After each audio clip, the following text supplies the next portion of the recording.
شود. برو بیرون، هیچی نداره.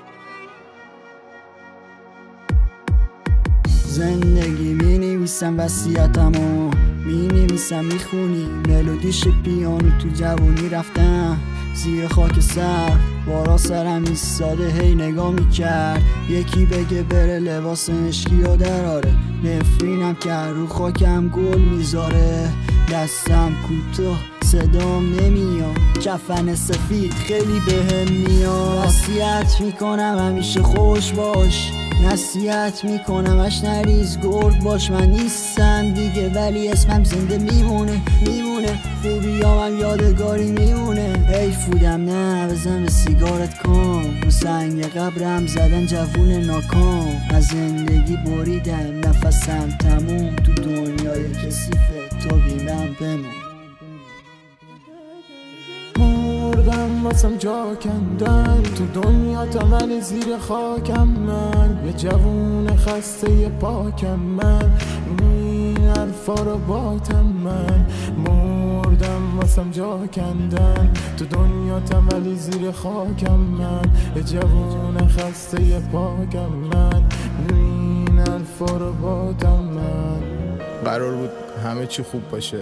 قرار بود یه عالمه عشق و حرفای خوب باشه پیش خودم گفتم اگه بمیرم و نتونم این حرفا رو بگم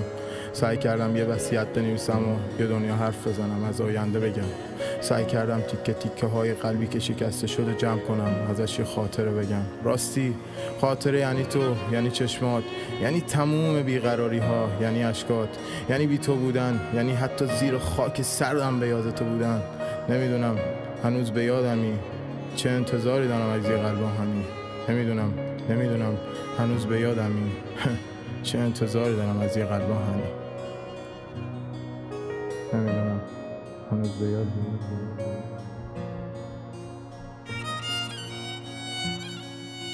تموم حرفای دل وصیت نامه فقط رو همه که توی مسیرم بامه منم خیلی زود فراموش میشم یه روزی با خاک سرد هماغوش میشم وصیت کردم وصیتو بخون تو دلم هستی اینو همیشه بدون من دیگه اصلا نمیتونم کنارت باشم من توی قبرم چجوری میخوای پاشم عشق تو پاک کنم استو ناب کنم تموم گریه ها تو من یه جا چال کنم نمیشه دیگه